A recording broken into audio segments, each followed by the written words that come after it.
explain briefly how to create a new script file in Matlab and compare it to using the command window. The command window has one advantage, which is immediately giving me the results for my computation. For example, if I type a is equal to 2 times 4, I will instantly get the answer as 8. Let's say I type now x is equal to 1 plus 7. The answer is also 8. Comparing them, comparing the two variables together using the greater than operator, a is greater than x, for example, the answer I will get is a logical 0 because it's false. A is not greater than x. I can maybe say a equals x, and the answer is logical 1. If I want to check if they're not equal together, I can simply use a not equal to x. The answer I will get is 0. So all of these computations are instant. Similarly, I can call built-in functions such as sine of pi divided by 2. This is pi over 2. The answer will be displayed immediately. Square root of 4 is also 2. However, one disadvantage of using the command window like this is that I cannot save my work and upload it for the instructor, for example, to grade it. So to fix this, or I cannot even save it to continue with it later on. And every time I get an error, I'll have to go back and fix the code, and I might lose it somewhere.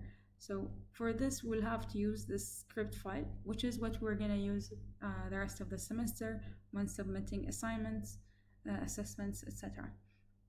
So I'm gonna clear the command window right now and click on New Script. This will separate the display into two windows, the editor window and the command window. I will still get the outputs in the command window, but all my code will be written in the script file.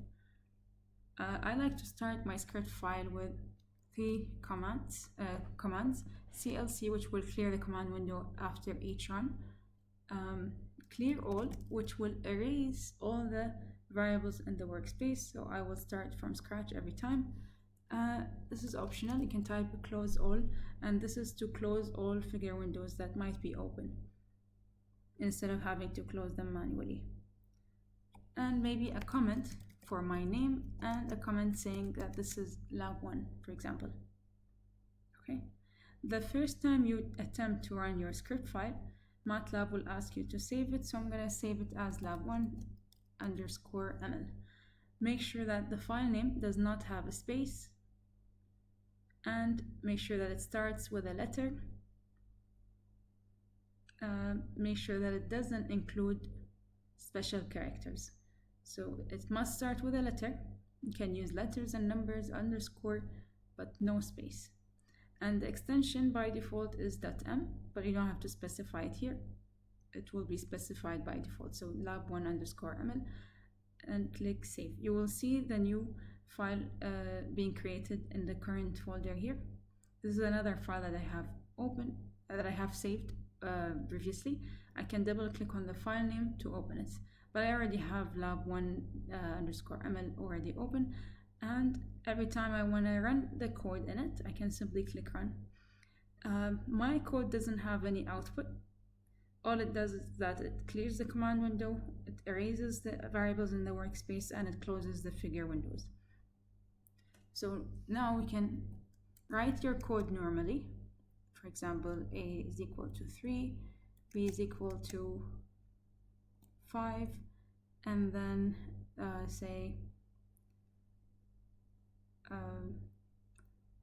a is not equal to b.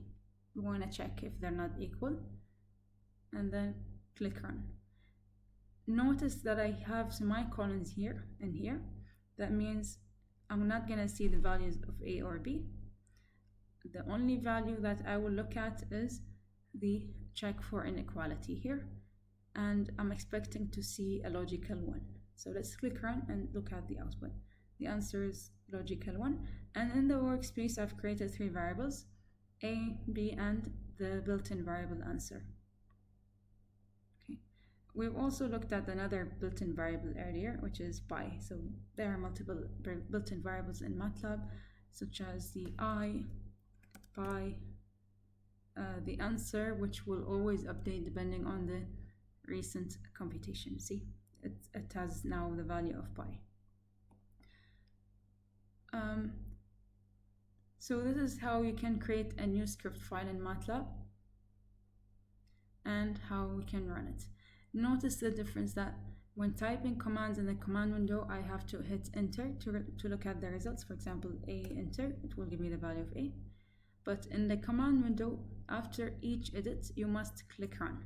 Run will automatically save your work and then compile it. If you don't want to compile it before saving, you can simply click save. But remember to start your script file always with CLC, clear all, close all, and a comment explaining which lab you're trying to solve or which problem. If there's parts of the code that is unclear to you, which is or that is new to you, you can add comments explaining it to yourself for when you revise it later on in the semester. So I can say, for example, here, A is not equal to B. I'm checking if A is not equal to B. All right, and this is about it.